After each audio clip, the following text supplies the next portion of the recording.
All right, so in the last lesson, we looked at one way of getting our Node.js app to work with the MongoDB database, and that was through the use of the native MongoDB driver. You saw just how painful it was to do something very simple.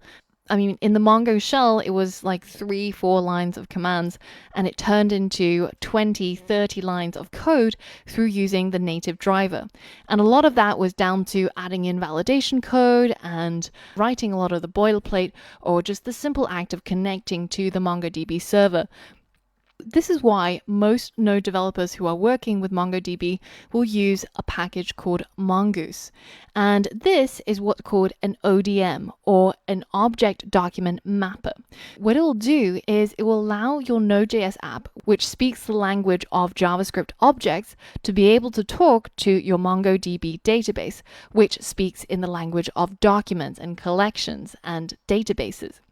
And the main objective of this framework is to simplify the writing of validation code, the writing of your business logic boilerplate, and just to make the code just shorter and easier to work with. And essentially everything that we did previously using the MongoDB driver, if we were to use Mongoose, all we have to write is pretty much just this. Right? We require the Mongo package, we connect to the database, and we create a new database if it doesn't exist. And then we create a new model of how our data will be represented. This is the only new part, and we're going to be going through it in detail. And then with that new model, we create a new document. And then we simply just save our model into the MongoDB database. So it's vastly shorter, and I'm going to talk through it in detail and show you how we can use it. Way back when we were working with the document object model, if you remember, it was quite a pain to write all of the code for the DOM. But then when we started using jQuery and we started adding those dollar signs everywhere, everything got a lot shorter and a lot simpler and easier to work with. Well, essentially Mongoose does the same job. So let's go ahead and see how we can use Mongoose to make our fruits database way simpler.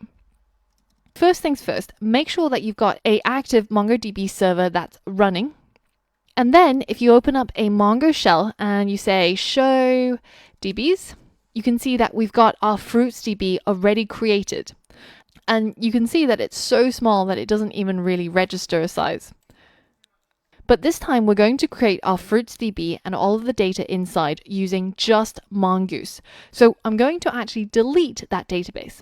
And in the Mongo shell, in order to delete an entire database, what you have to do is you first have to switch to that database. So you'll say use fruits DB, and we've switched to this particular database, and then we just say db.drop database, and then a set of parentheses to run that command, and now we no longer have the fruits DB. So if I say show DBs, you can see that it's been wiped from our MongoDB server. Now we're ready to head back into our app.js, and we're going to modify all of this code.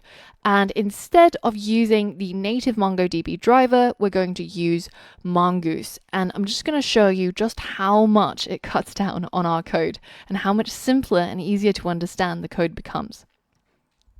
First things first, we have to require Mongoose. So I'm going to delete these two lines where we're requiring the native Mongo client and the assert testing package. In our app.js, we now want to use this package called Mongoose. But if you remember, we haven't actually installed it using npm yet. So if you head over to Hyper and make sure that you are still inside your Fruits project, then go ahead and use npm install to install the Mongoose package. Once that's done, then we can go ahead and move on to the next goal, which is to connect to our MongoDB database. Now you can see at the moment, in order to do that, we're taking up something like 20 lines of code. And some of that will be validation code, and some of it will just be the simple act of connecting to the database. Now, I want to show you just how simple all of that becomes by using Mongoose instead. So we'll write mongoose.connect, and then we're going to open up a set of parentheses, and we're going to add the URL that we want to connect to. That connection URL will look very similar to what we've got here. It's going to be a string that is MongoDB : 2 / localhost : 27017. That will specify the port where we can access our MongoDB database server. And then all we have to do is put another / at the end of there, and then we can specify the name of the database that we want to create or connect to.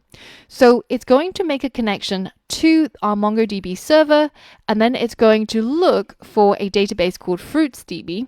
And if it doesn't exist, then it will create this brand new database.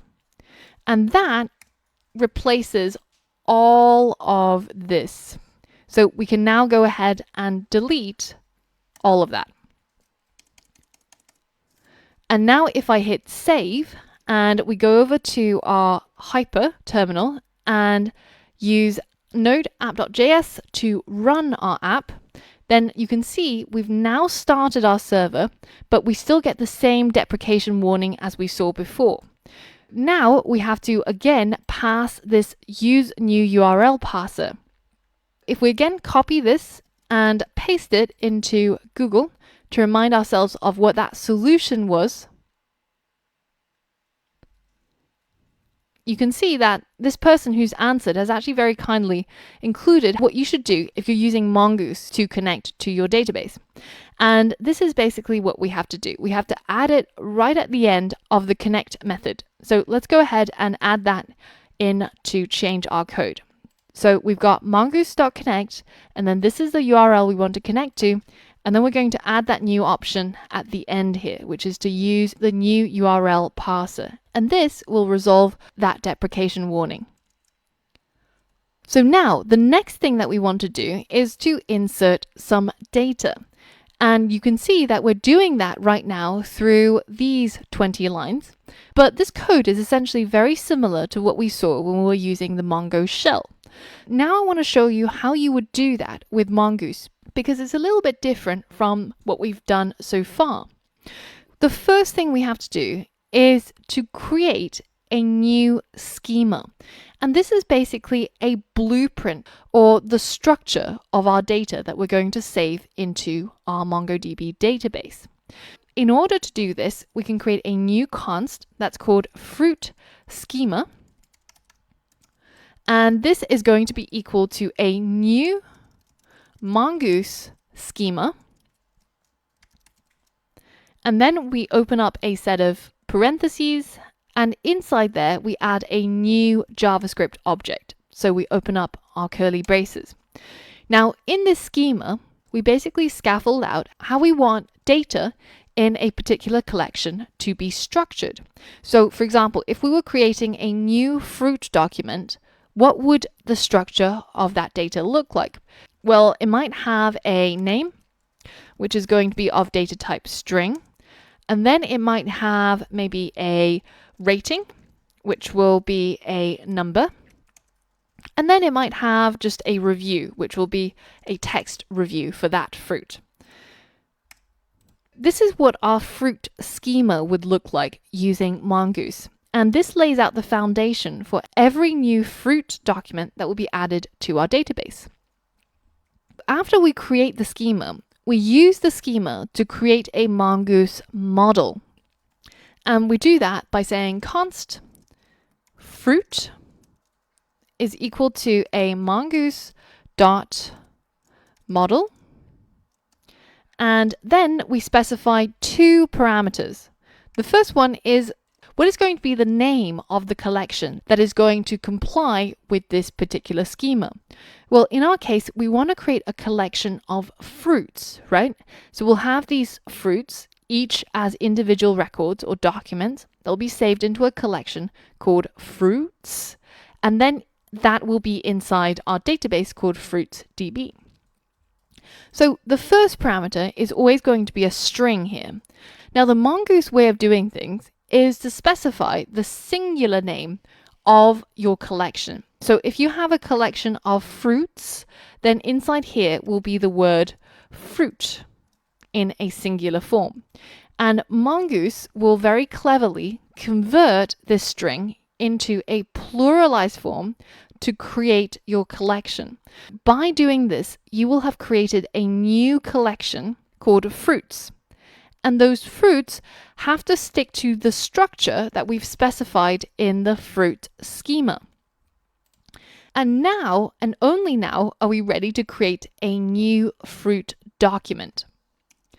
I'm going to create something called fruit with a lowercase f. This is going to be a new fruit with a capital F, and this is to show that I'm creating this document from this model that we specified up here, which means that it's going to have to stick to this schema that we laid out here as well. So now this new fruit is going to have a name. Let's call it apple. It's going to be an apple that we're going to save into our database.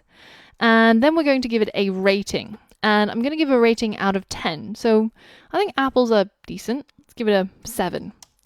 And then let's give it a review. Pretty solid as a fruit. Can't really hate on apples, right? And now that we've constructed our new document, all we have to do is say fruit.save. And this calls the save method in Mongoose to save this fruit document into a fruits collection inside our fruits DB. And that replaces our insert document method from the Mongo client. So at the moment, you can see that we don't have our prompt. And whenever you're in that position, the first thing that will save you is Control-C. This should exit out of any process that the terminal or hyper is currently performing. And in our case, it was because we still had an active connection to our MongoDB server. Now, let's run our app.js again to save that new fruit into our database. And if I switch over to our shell, then we can go ahead and say show DBs to show that we've now updated our database with a new fruits DB. And let's say use fruits DB. And now let's see what collections we have in this database. So we'll say show collections. And you can see that automatically Mongo has dropped the capital on the F and pluralized this fruit that we specified here into a collection of fruits. And it's pretty clever how it does that. Behind the scenes, it's actually using Lodash to achieve it. We saw that in an earlier module. But essentially, it allows you to specify the singular form and work with the singular form, but behind the scenes, it will create that collection of fruits for you to be able to work with. So if we say db.fruits.find, so we show everything that's inside our fruits collection, then you can see we have a single document that has an ID, a name, a rating, and a review. Now, remember that every single time you run fruit.save, it will save the same fruit into your fruits collection in your fruits database. So if you don't want that to happen, then you can just comment out this method call and you won't end up with a whole bunch of apples in your database. But it's now time for a challenge. I want you to create a new collection, and this is going to be a collection of people. You need to create the schema for a new person, and they need to have two fields, a name and an age. And then you're going to create a new model from that schema of a person, and you're going to create a new person who's called John, and he's 37. And then you're going to save that new person to our database and show it using the Mongo shell. Pause the video now and complete this challenge. All right, so right below our fruit.save, we're going to use the same setup, but we're going to apply it to a collection of people now. So we're still connected to the same fruits database, which is exactly what we want, but we're going to create a new person schema. And this is going to be a new Mongoose schema. And it's going to specify that every person we create has to have a name. And they also probably should have an age. So the name is going to be of data type string, and the age will be data type number. And then we're going to create our model of a person from this schema. So it's going to equal mongoose.model, and then the singular form of a person is person. But behind the scenes, we will get a collection called people that will be created. And these people inside the collection will follow the person schema. Using that schema, we're going to create a new person. And this new person is going to have a couple of values. It's going to have a name of John and an age of 37. And now we can take this person that we created and we can save it to our database. So now if we go back to our terminal and we exit of our previous database connection and we run our node app.js again, we can go to our Mongo shell and confirm that if we say show collections, we now have a collection of fruits and a collection of people. And as I said, it's pretty clever about converting your singular form into a pluralized collection. Now, if we say db.people.find, then we end up showing all the documents that we have inside our people collection, which is John, who's 37. What if we wanted to add a bunch of fruits in bulk, like we did previously using the native MongoDB driver? Well, let's say that we create some new fruits. Let's say const, we create a kiwi. And this is going to be a new fruit with a capital F. And the kiwi is, of course, called kiwi. It has a score of 10 because kiwis are awesome. And it has a review of the best fruit. And then I'm just going to go in and add two more fruits, orange and banana. Oranges are too sour for me, and bananas have a really weird texture. So there's our three fruits. And now, in order to save it in bulk, we can tap into our fruit model and we can say insert many. Now, how did I know that I could use fruit.insertMany? Well, the documentation, of course. So if you head over to Mongoose and click on read the docs, then inside the API section, you can see that they've got all of the methods that you can do with the model listed in here. And very often when you're working with a new package, you'll be reading through the documentation and digging through it to see what it can do. So here we have this method called model.insertMany, and it allows us to insert an array of documents into a particular model, or basically our collection. The syntax basically looks like this. You specify the name of your Mongoose model, which will allow it to connect to the relevant collection and also know what the schema is it should work with. And then we use that method insertMany, and it takes two parameters. The first one is an array of objects that match that particular schema. So our fruits here, we've got kiwi, orange, and banana. So we'll add that kiwi, orange, and banana. And then the second parameter will be a callback, and it allows us to log any errors if there were any issues with inserting all of these objects into our fruits collection. And so we can check, say, if there's an error, then we'll log the error, but else, then we'll log successfully saved all the fruits to fruitsDB. And let's close that off and let's hit save. and exit out of our database and run our app.js again, you can see that we've got that callback successfully saved all of the fruits to the fruits DB. So there were no errors. And if we go and check our db.fruits.find, then we now have a few more fruits. We've got apple, kiwi, orange, and banana. We've now seen how you can create new documents and new collections using Mongoose and MongoDB.